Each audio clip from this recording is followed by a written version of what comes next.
Okay. But they said that they're like, we don't know what to do with all this money. We've got so much money. And they said there's going to be so much money coming down the pipe in the next 2 or 3 years. So they're like, if you don't have a plan right now, get a plan together for next year or something. So there's a lot of grants out there. And I'm going to put together a spreadsheet of the different grants. I tried to write down, their matches and their timelines. So I'll put that together in a little spreadsheet and send that out to everybody. Jerry and I were just in a meeting for the stakeholders for Lagoon Pond Association, and really interesting collection of people. It was Board of Health, it was LPA, it was both marinas. Chris Scott from Safe Harbors is actually the one who kind of put this together with Sherry Countryman from Lagoon Pond Association. Wow, great. The shellfish agents were there. Emma was there. It was an amazing group of people. Even someone from Packers came. Oh, So, and then it was a hybrid, and it was held at the museum. So it was a really good group, and they just want to get all the information for Lagoon Pond together, and they're putting together a whole spreadsheet of members and just different information about the lagoon. So I'm actually have asked them that we'll try to do this for all of the pond groups. We'll just use their template, but it was really good. Jerry, do you want to say anything? Did you have a takeaway on that? I thought it was great to have such a diverse group together, and there's more to come, but it was very promising. Yeah, we're going to meet like quarterly, not try to overwhelm everybody, but get all the data, all the reports, all in one place. So that will be helpful. And when I spoke to the 604B coordinator, she might actually be able to help us with some money. So I will send around those grant opportunities. And I think, the stormwater, Jamie's installation is going to go in, I think, April Fool's Day. He's going to be putting in the one on Grove Ave. So that'll be awesome that we're going to get that in. And then shortly thereafter, we'll be doing the one at Madeira's Cove. So there are lots of good things are happening. great. Anything else, Richard? Yeah, I don't have anything else. There's a lot going on. Mm-hmm. Oh, we got a hand up there, John. Hi, just following up, Sherry, thanks for that summary. With respect to the stormwater, is there like a one page in PDF form or something like that summarizes what Jamie and the commission are doing on the island? What is in the works, or what the possibilities are? No, there isn't, but that's a great idea. I will work on that and get Chris to put it up on our website. Thanks, because I am following up with West Tisbury, and I thought if I could get them something that wasn't my attempt to get it right, it might actually work better to then let the town, relevant people in the town like Richie Olson, think about sites that might be relevant for this. Okay, great. Excuse me, are you talking about storm drains? Yes. Yes. Okay. Like Sure. green I infrastructure. had a question. A few minutes ago, you were talking about all this money being available. Where's it coming from? Yeah. A lot of it is from infrastructure money. It's coming from the federal government. Sorry. So Okay. there were like 10 to 15 granting agencies that were there.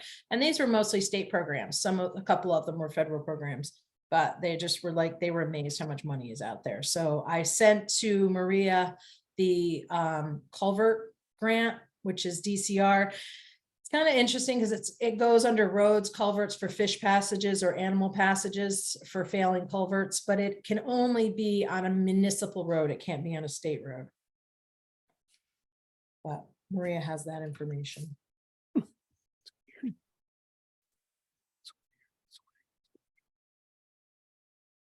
But there's a lot of coastal resilience money out there. Wow, That's what that is I'm surprising. thinking. We're gonna need it. Yeah, and they love partnerships, so. Okay, are we John- ready? No, Any other John's got his hand up again. Yeah, thanks. Is there a map, following up on your response to Whit, is there a map that the MVC has of the roads on the Vineyard that to differentiate between whether they're state roads and municipal roads? I'd have to get with Chris, but I'm pretty sure that she would have that.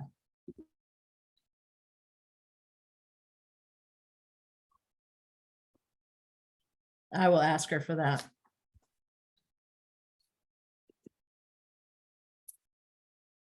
Okay, and if I can get that from her, if she has it, I will send it out to the Waterlands list. Okay, I don't see anybody else's hand. Okay, so Rachel is with us. Rachel and I have been diligently working on the 208. Rachel, I could never have done this without you. That is for sure. We have moved on to the solutions portion.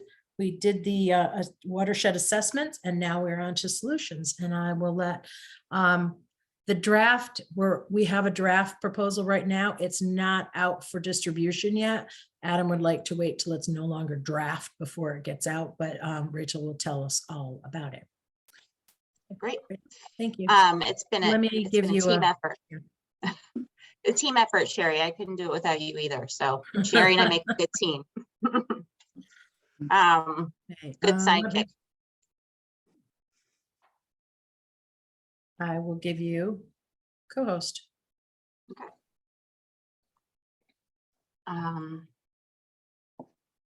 Let's see.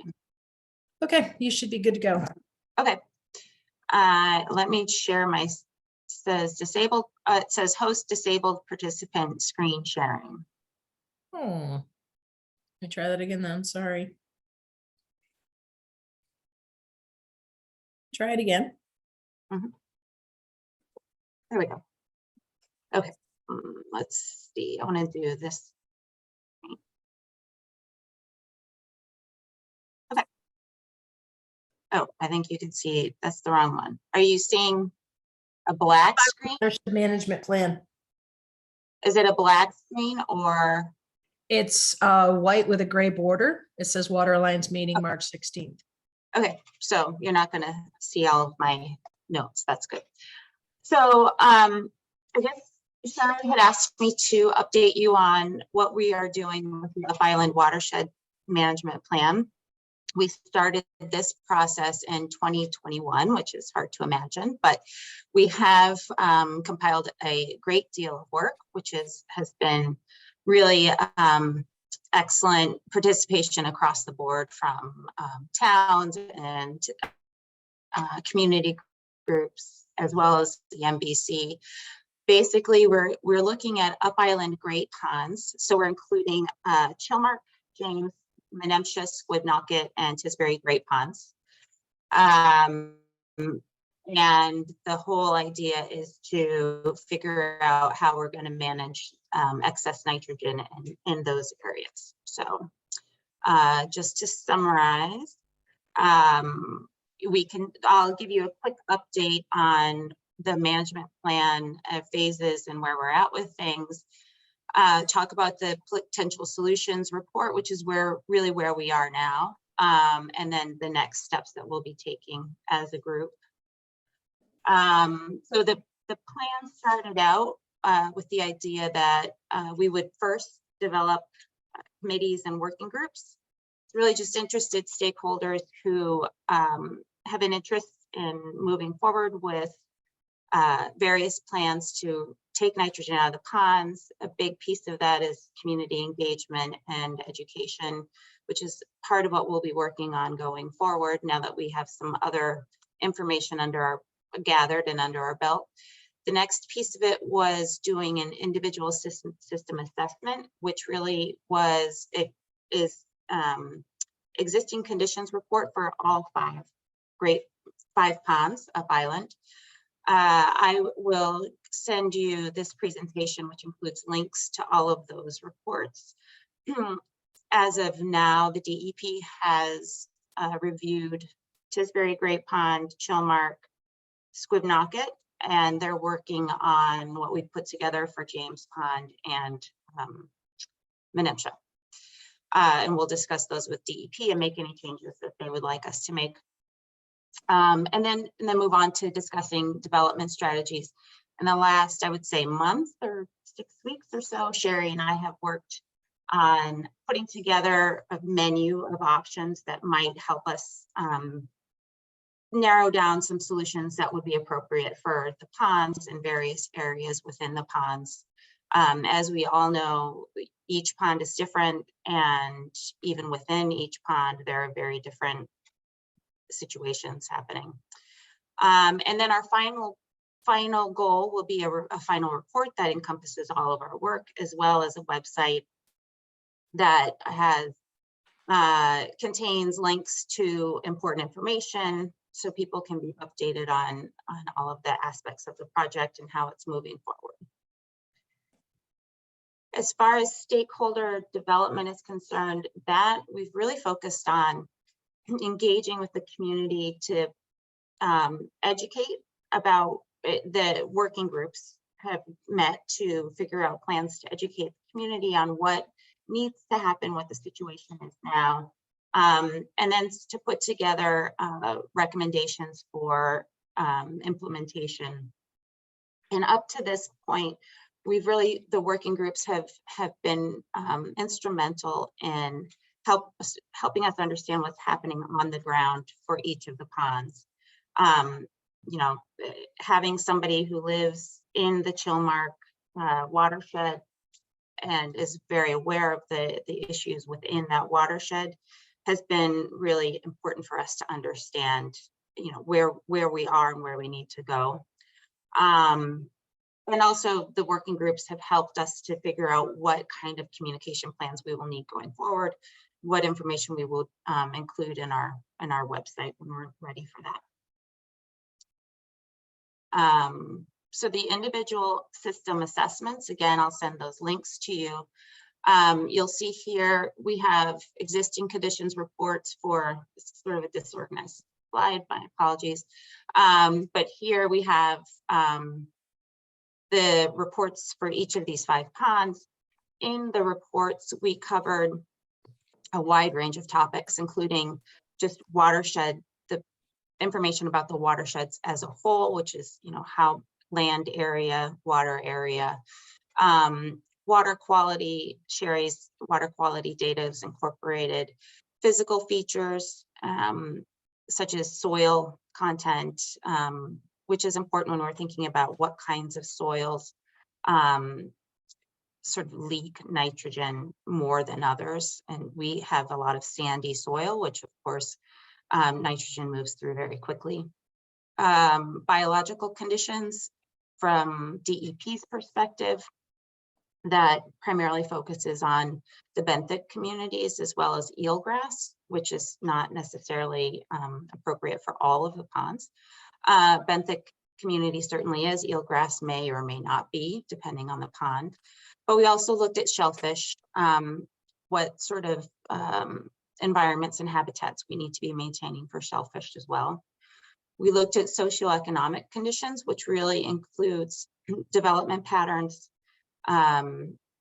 where houses are located, where septic systems are located. It's been, you know, sort of population density areas where we might focus our efforts.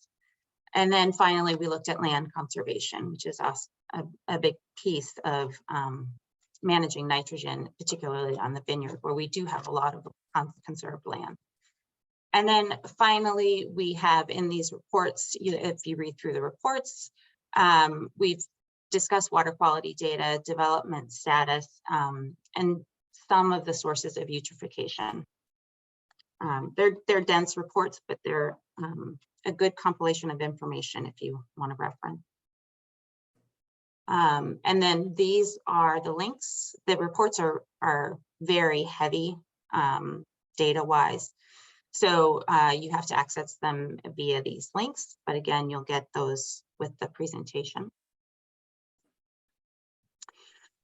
So then we move on to potential solutions. So with this, we kind of have three breaking it into three chunks. One is to identify the potential solutions, which is the draft report that Sherry was referring to. That's what I refer to as our menu of potential choices that we might look to. It's really just a list of approximately 20 different solutions that we will investigate further. We will do a technology assessment. So that will involve performance rates, as far as how much nitrogen each of the solutions will pull out of the system or prevent from entering the system. We'll look at cost. We'll look at permitting and regulatory framework that needs to be addressed before implementation.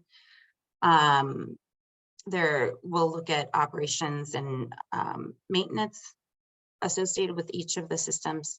It's going to be a heavy lift, but Sherry and I were on it. And then finally, we'll work on implementation strategies. And this will be really how we can put together information that will be useful for towns and useful for stakeholders for once we have the solutions, just to help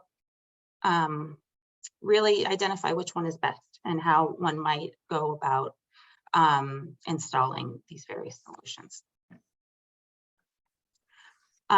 This is the long list or the menu of solutions. We'll talk about them in sort of three different buckets, but this is the list in its entirety. Sherry and I started with about 50, and then we moved it. All of these, we broke it down and talked through them, and then we ended up with these that you see on the screen, but not to worry. I'll break each of these down. So as we started to think about it, we really put the solutions into three different categories. One being reduction, one is remediation, the other is restoration. So reduction would be really addressing nitrogen at its source, which will be development related nitrogen, which is limiting the solutions in that category would be limiting development in sensitive watersheds. Managing household waste, which we all know is a big piece of the extra nitrogen that we have in our system, and managing other waste. So when we talk about managing or limiting development in sensitive watersheds, we're really talking about conservation land, and growth control. And an example of growth control would be the 3-acre development zoning requirement in Chilmark and West Tisbury, or 2 acres in Aquina. So that really is a way of preventing overdevelopment on one piece of property. There is something called transferring development rights. It's very administratively complicated. It's not really appropriate, I don't think, for the vineyard, but we will be looking into it just to make sure that we don't rule it out before we have more information. And then, of course, conservation. When you're conserving land, you're not putting a source of nitrogen on that land, a major source of nitrogen on the land. Managing household waste. Most of the nitrogen, we could argue for days and days about how much, but I think we can all agree that the majority of excess nitrogen is due to our septic systems. As many of you know, the state is in the process of addressing Title V septic systems.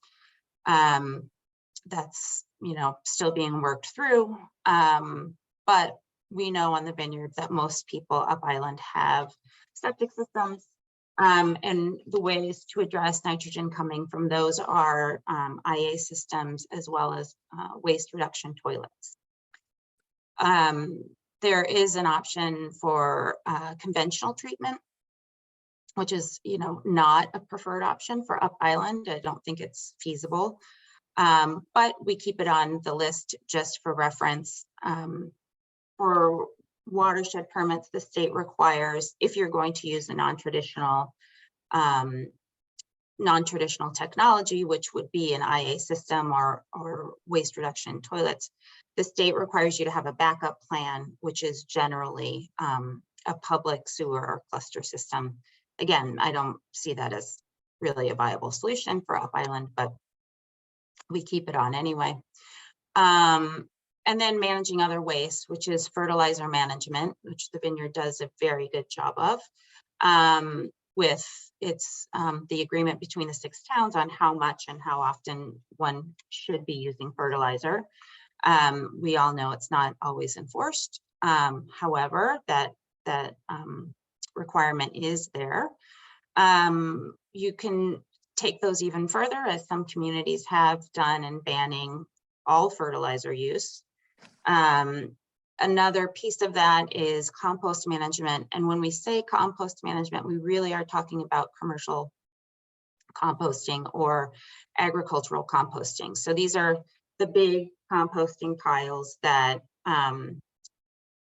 if they are rained on, will have a lot of runoff that has nitrogen in it. So it's really a matter of capturing the runoff, and many of the systems capture their nitrogen filled runoff and then put it back on the pile.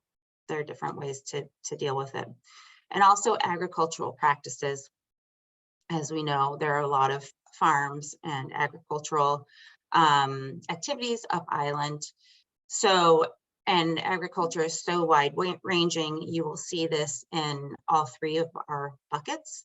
But as far as reduction, it really will focus on compost management and some livestock practices as well. Are there any questions about reduction? I'm happy to go back. Would you, Richard, would you prefer that I go through the whole thing and then come back for questions? No, we can, I can only see you. So if somebody has something, a question they'd like to ask, they're just gonna have to speak up, okay? Okay, sounds good. Well, I'm focused, Sherry, if you see somebody with their hand raised, let me know. So then if we move to remediation, this is really dealing with nitrogen that's already reached the groundwater. One piece of this would be stormwater management. So we talked about that last month. This is going to be a really interesting and maybe one of the easier solutions to implement, because we have plans in place. We have some things already moving forward. But examples of this would be a gravel wetland. There is one in Tisbury. Bioretention and soil media filters, which I believe is what Jamie is installing. Is that correct, Sherry? Yes. Okay. A vegetative swale or a phyto buffer that really is just directing stormwater into something like a rain garden, where the plants can take up the nutrients as they, from the groundwater where it is. Oh, here we go. Permeable reactive barriers. I believe everyone here has heard a lot about these. We included both methods, injection method and trench method. Trench method really we're moving away from. It's because you have to dig a deep trench to get to where the plume is. It is pretty destructive, and it disturbs the environment. So while they are effective, they also can be disruptive for the habitat and the things that live there. So injection method is really sort of where we're moving. The example of that is the one that Sherry's talked about, using some sort of emulsified vegetable oil. And then the last category here would be green infrastructure, which would be something like constructed wetlands, which are pretty controversial. We will look at those anyway. Again, agricultural practices. This would be, how are we managing pastures, for example? Phragmites management. Emma just joined. She, I'm sure, has talked about that in the past. So those are examples, and phytoremediation, which is again using vegetation to deal with, in a strategic way to take nitrogen up that's reached the groundwater. Questions about this sort of my second bucket? No. Okay. And then the third, the last one is restoration. And this really is dealing with the nitrogen that has already reached the water body. So shellfish harvesting and seaweed harvesting are two areas. Shellfish harvesting is probably most appropriate for the vineyard, sort of managing our shell fisheries in a way that might also help to take nitrogen out. Although I did see in the Times today, they had a big article about seaweed harvesting. Maybe maybe somebody wants to try and do that. That would be another way of taking nitrogen out. Habitat alteration and restoration. This one, we're talking about inlet management, which for Tisbury Great Pond and Chilmark Pond are really important to think about. You know, this is sort of the main way that we flush those two ponds. Some of the openings are more successful than others, and Mother Nature has a lot to say about that. But that still, regardless, will be a big piece moving forward for those two ponds. Dredging and channel widening.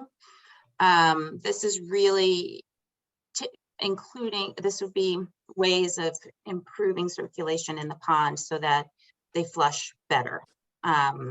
So I believe that Chilmark Pond is looking toward dredging near their opening where they typically open to help improve their flush, improve the opening and how much water goes in and out. The last piece is coastal habitat restoration, and along these lines, we're really thinking about wetlands, restoring wetlands as a way of, you know, again, having plants take up the nitrogen. So those are sort Can of I the trouble three you? buckets. Sorry, Of can I course. trouble you? Can I trouble you to go back to the last slide? I tried to ask a question about it, but I was on mute. Oh, sure. Remediation? Yes. Would you say a few words about the gravel wetland and bioretention soil media filters, please? Sure. In fact, I'll punt that one to Sherry because she knows more about them than I do. Gravel wetlands, I believe it is, Sherry, I'm just going to let you dive in. Gravel wetlands is used by DOT a lot. They don't really turn the page and use green infrastructure that much. They often, that will be their go-to. On Eastville Ave now, that's what they did. They, the corner where they took away the Y and they made it into a T, they put in a kind of a gravel wetland. It's like their stormwater goes into this big rocky area, which goes right to the Phragmites that's there. It's not, it doesn't really treat that well. I don't know why DOT will not turn the page and try to do something different, but that's what they usually do. They've also done it across from the overlook in Tisbury, and then they've done it by the drawbridge. It's that area that's a big gravel hole, and then they had to, because it could sometimes fill with water, they had to put a chain link fence around it to make it safe. There are other options that they could use, and we're trying to get them to, you know, do some other things. But so gravel wetlands are there. They're used a lot by DOT, but they're not really our first go-to for what we would prefer. We would prefer something softer and green. Does that help? Yeah, it does. And bioretention soil media filters take out nitrogen? Yes. Can you say a word or two about those, please? It's a layered system, kind of like the layer cake system, that filters out, definitely takes out the total suspended solids. You know, the rains that we have that are just such huge flushes to begin with, and everything just goes quickly. They go in there, and then they go through the media filters, and there's bacteria. So it will reduce some of the nitrogen. It'll definitely reduce the bacteria that's going into water bodies. So when you it's say, another way to treat. layer cake, you're talking about wood chips? Similar to that. Yeah. Thank you. Okay. All right, so let's move forward. So with this menu of potential solutions, our thought process really is to look, when we think about, okay, you know, how do you approach putting together an assessment of which solutions apply where and how. We really decided to look first at the sources of nitrogen. We know from the MEP, which, you know, think what you like about it or not. We know from the MEP that there are several sources that are most common for nitrogen. Those are wastewater, fertilizers, and impervious surfaces, and of course, agriculture. Impervious surfaces are roadways, parking lots, driveways, etc. So when we're thinking about wastewater, we're thinking about inlet management for those for Chilmark and Tisbury Great Pond, and also wastewater systems dealing with the nitrogen coming from our homes, mostly. Fertilizer, we're thinking about how to enforce the regulations that we have in place, as well as compost management, as I mentioned. And then impervious surfaces, we're going to be looking towards stormwater management primarily. Agriculture has an asterisk here. That percentage is, I should have taken that off the slide. Agriculture, there are debates about how much of our nitrogen can be attributed to agriculture. I think my opinion is that, you know, agriculture can be as much a part of the solution as it is problematic. So we're going to have agriculture regardless. It's just promoting best practices with our farmers and talking with them about you know, how they're managing their nitrogen and how they can manage their fields and their livestock in a way that really helps. I mean, agriculture can be as helpful as it is harmful if it's managed. That's my personal opinion. So that's how we're sort of thinking about the solutions now. And our next step is really to dive into the research on each of these solutions that we've outlined and come up with some metrics so that we can say, we can do a technical assessment that looks at performance rates in a way that we can compare across each of these solutions. As I said, we can look at cost, we'll look at regulatory frameworks, we'll look at how these might be installed. I know with the IA systems installation, when we think about installing a whole bunch of them on the island, we're thinking about labor, we're thinking about where the materials are going to be coming from, we're like thinking about how you engineer specific solutions based on site requirements, those types of things.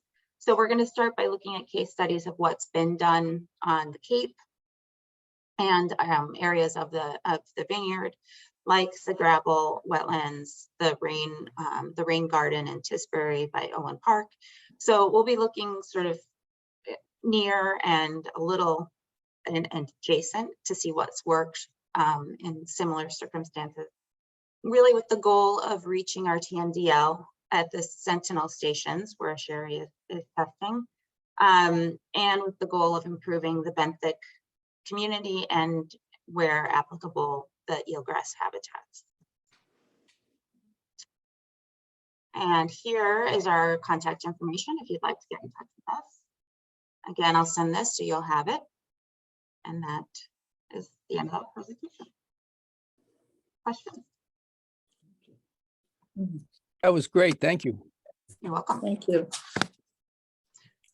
I will say too, John, We are thinking about smaller ponds, freshwater ponds as well.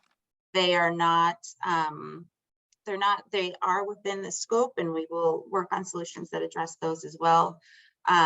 Further up in the wetlands, biochar was one of the things we were thinking about, to think about streams and some of the smaller ponds, reverse tea bags maybe. But those are on our list. We will work them in.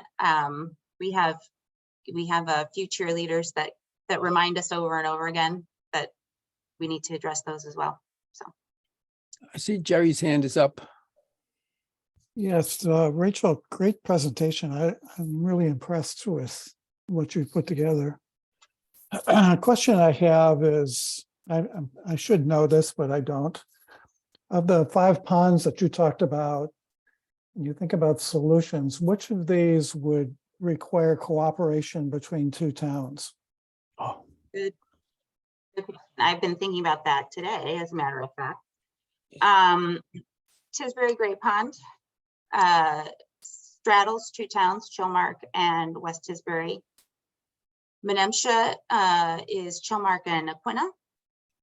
And Squibnocket, I believe, is also Chilmark and Aquina.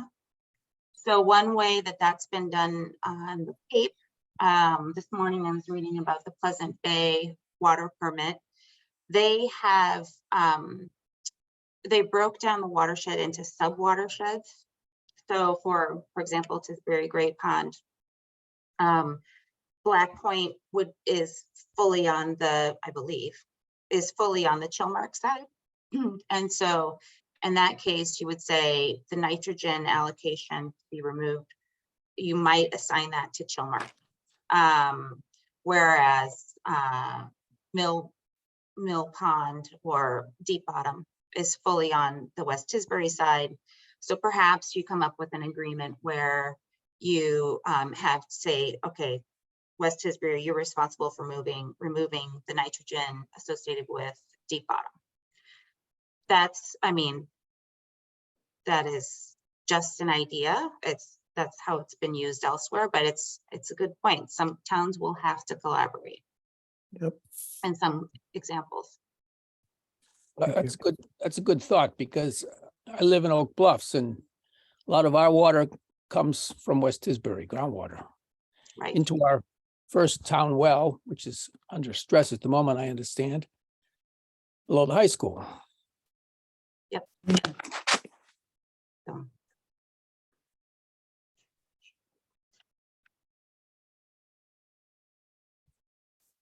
Other questions?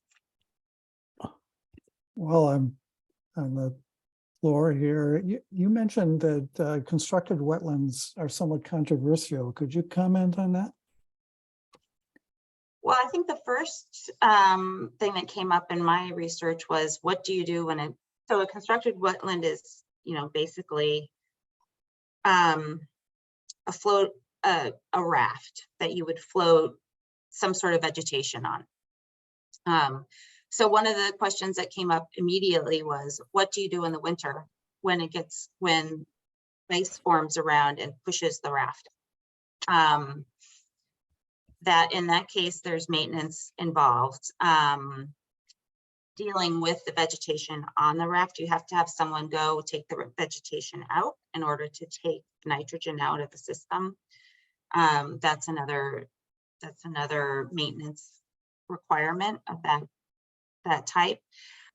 They've been used primarily in the south, from what I understand. They haven't been used much in the north where the weather gets cold. So I don't, Sherry, do you have other thoughts? There are other wetland strategies, with the thin layer deposition, with them being inundated by water, and then with climate change, they're receding. There was a project in Senji where they tried to put out core logs, and Emma's growing ribbed mussels, so they help stabilize shorelines. Those projects are underway now. And then Rachel Jacoba from Buzzards Bay Coalition, she came and she spoke to us about the runnels in order to get the ponding water out of the salt marshes. So there are some that aren't as controversial, but I think they're pretty difficult. The one in, you have to be in areas that are not high energy. No, Emma, I know you're driving. Can you add to any of that, or maybe she can't? She texted me that she was driving, so, but there are other projects.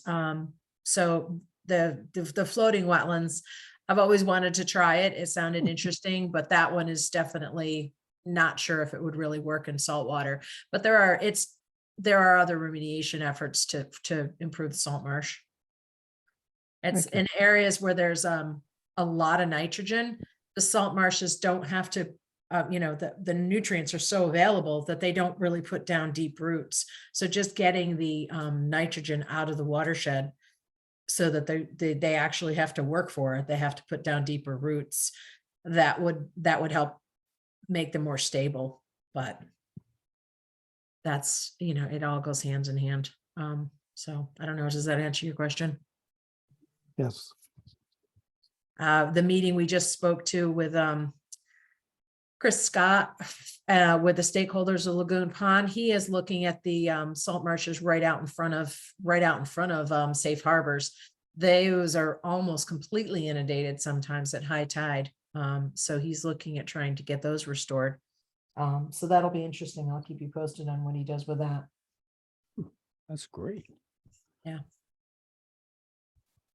Yeah, Lagoon Pond, I really have to give Sherry Countryman kudos. She was like, we need to stop fighting with them and we need to work with them. So she's really, created a great partnership with Safe Harbors, and they're going to be there, and we need to be partners. And Chris is turning into a great partner who's really willing to, help us with the problems in the pond.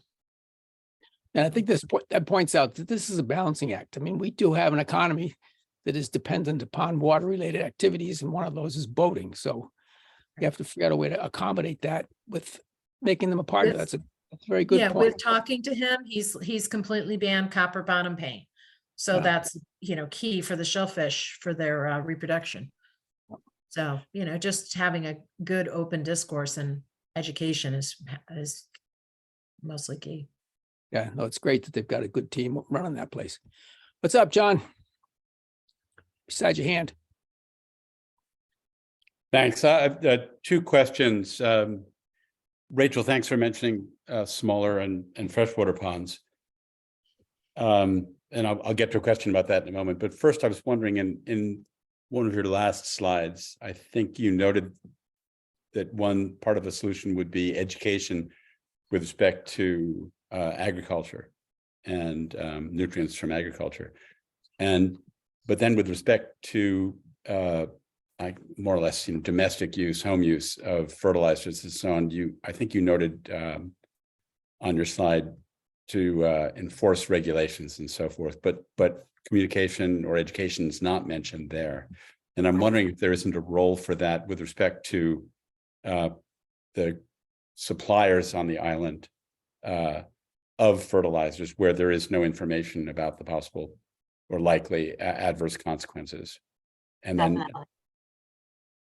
Yeah, I mean, that's a great point. And that's something that the working groups have really pointed to. Many,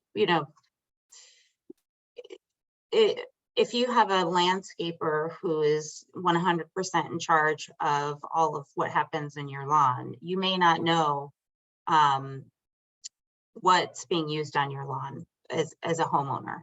So I think that there are several different layers of education that should be put in place. One would be with the homeowner, so that you know what the regulations are.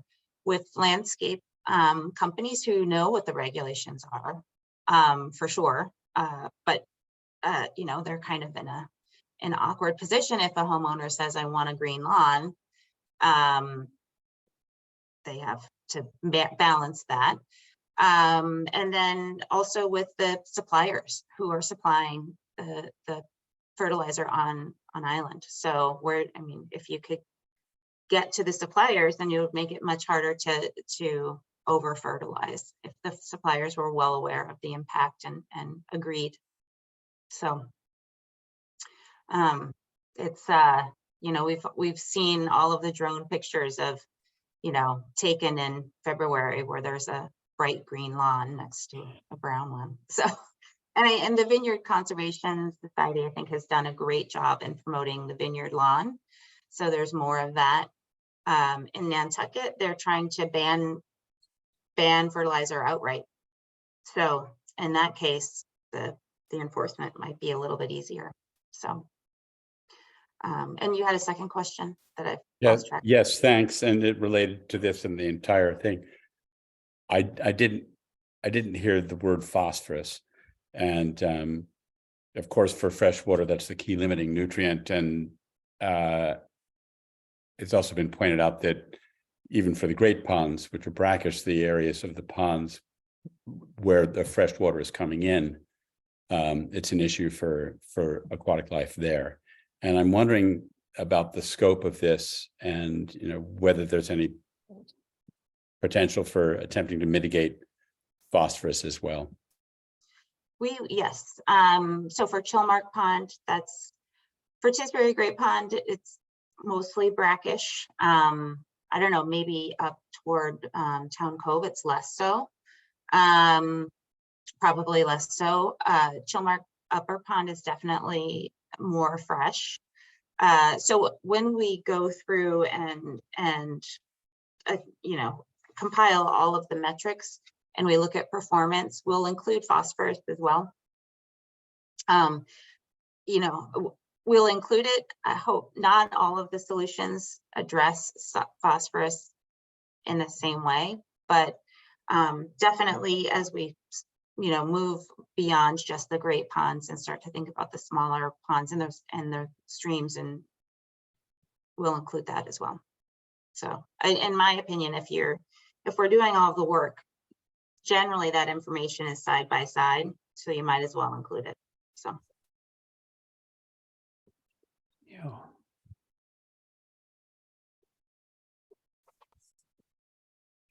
I don't see anybody else. Their hands up. Wait a minute, here we go. Go ahead. You're muted. Muted. Thank you very much for that presentation. I'm glad the work is going on. I'm in West Tisbury, and a number of years ago, I made a watershed triptych, which I put around to each of the 6 towns' libraries as a public education tool. And so it went around for 3 years. And just in terms of education, I think it's so important for people to know which watershed they live in, what's their watershed address. And most people don't know. So I'm asking for other public venues where we can blitz watershed visuals. The triptych still exists. I did it with the help of Chris and her maps. And it's just folded up now because there's no other place to put it at the moment. But I would really appreciate other public venues, or I would say physical venues. I would prefer, as opposed to the computer. The computer can work as well, obviously.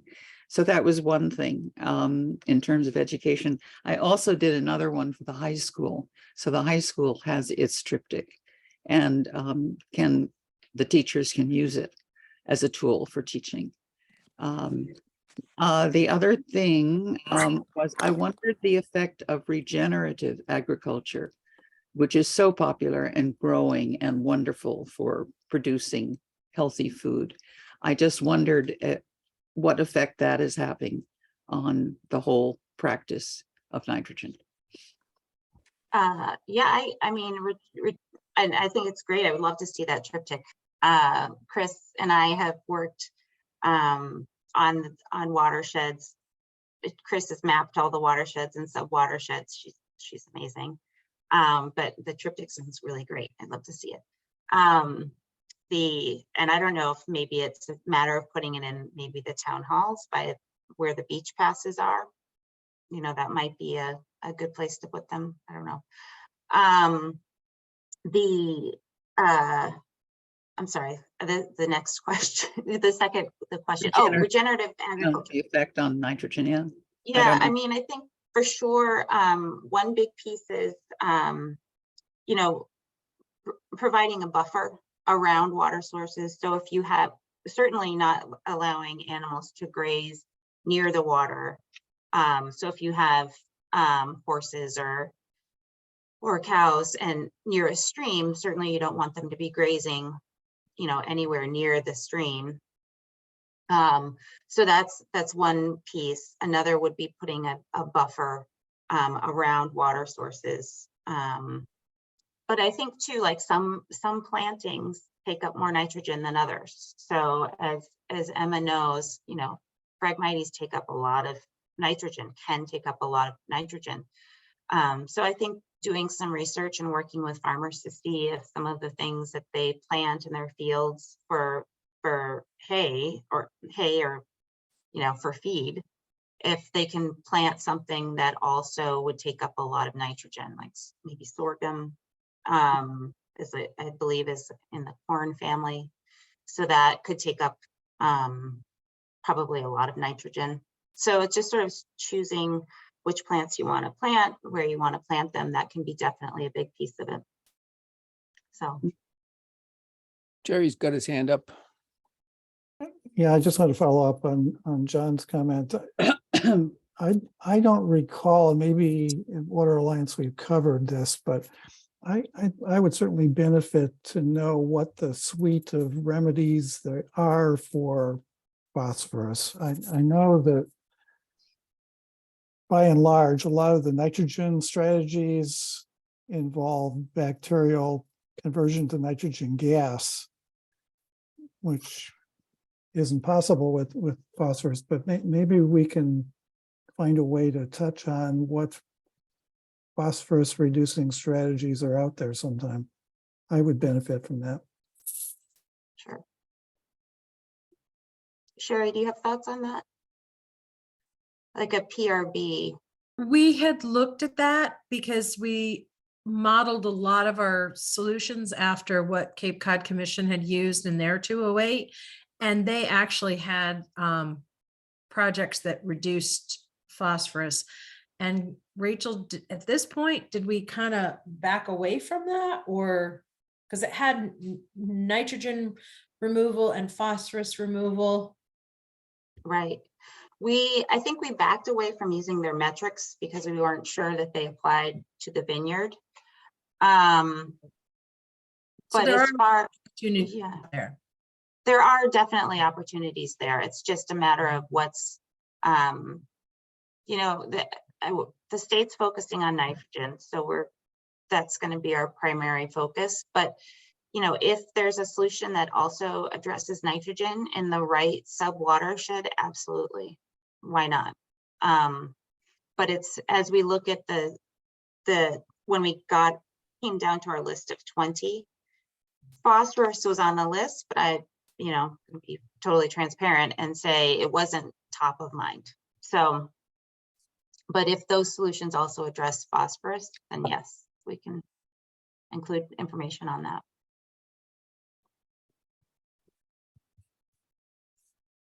Oh, John's got his hand up. I'm glad to hear the word mentioned again and by someone other than me. So thank you.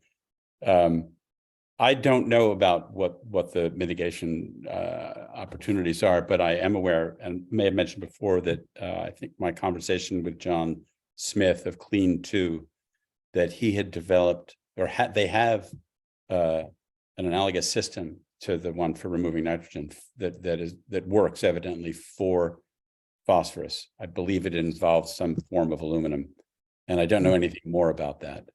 But I gather that it's something that if one wanted to implement it, it's there for individual septic systems. Okay, oh, that's great. I will ask him about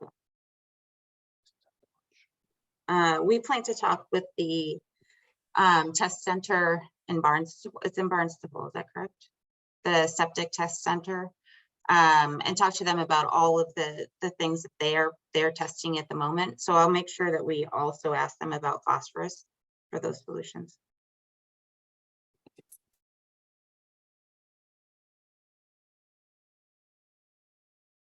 And Oh, go ahead. yeah, I recollect now, I think that they've actually got phosphorus system, at least one installed, maybe in Barnstable. But I don't think that they've got any on the island, on the Vineyard. Okay.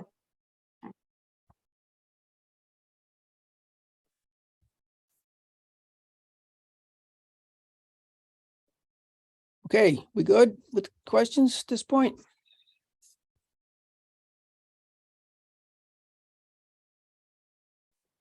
Looks like it. Kate's electric ferries got great reviews. She filled her seats. She could have done more seats, but she was limited because of the parking.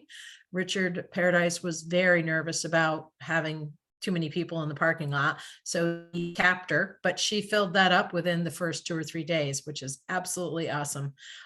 If you still would like to attend in person and you can guarantee that you will walk there or find some other place to park, Tisbury Marketplace, you can write to either me, you can write to me or Kate, and she can put you on the list and you can have a seat. But we were really happy to see there was such a great response to that. And And it's gonna be a virtual option, right? there is a virtual option, yes. Just don't So get you can lunch. Zoom in too. Yeah, because it's a good chunk a day. It's a 4-hour chunk out of your day. So being Little- able to zoom in is also an option. Yeah. But she really wanted bodies in the seats so that, you know, they knew we were serious. So she's definitely got that, which was great. And then Liz will be doing some more climate change, and I'm pretty sure she's doing something. She was on for a while, but she had to get off for a meeting. But she will be doing some things for the climate initiatives. So I will make those available to Water Alliance, or we will talk about them next month. So I think that's it. Oak Bluffs Energy Committee's got a presentation or a question and answer today at 5:30, I think, at the Oak Bluffs Library, to talk about local issues in the town of Oak Bluffs and how we're going to deal with them. So I'll be glad to tell them that you've got all this money available. Call Sherry. She's got plenty of money. Just You a know. check. But yeah, Anybody I was very surprised when the funding agents are like, we've never had this much money before. They're like, where are we gonna put it? You Don't know? don't tell the other party about that. They'll be No. be in trouble. Anybody else have any announcements or things they want to want the group to talk about or know about at this point? Not seeing anybody. All right, well, can we go outside now? Yeah. Teacher? Is VCS, when do you do your cleanup? Are you still? Oh, when is that? Golly gee whiz, I should know, and I don't. I think it's the second week in April. It used to be, what was the week that we celebrated? The first sort of nature week. What was that I called? think it's the 22nd. I Was might. that till might the be wrong on 22nd of that. April? Yes, Yeah. Earth Day? And Okay. somebody it's mentioned just, Earth Day. Yeah, it's always that, yeah.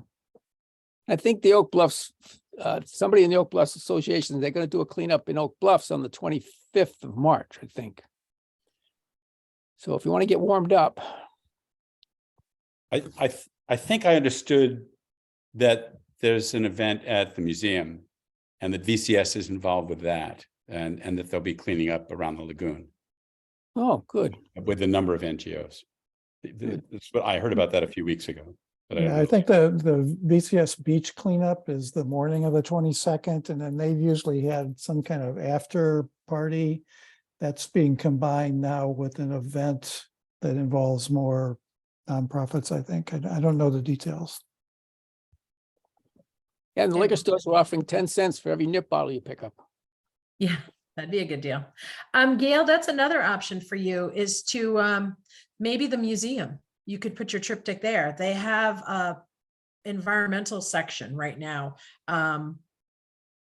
I saw the section today with Emma that the shellfish had, but John, I think you had mentioned the presentation on water at at the museum? Oh, right. Yeah, I happened to stumble on that, so I sent Right. out an alert. And it actually, that's where I ended up speaking briefly with the director of the museum. And she was the one who told me about their Earth Day event.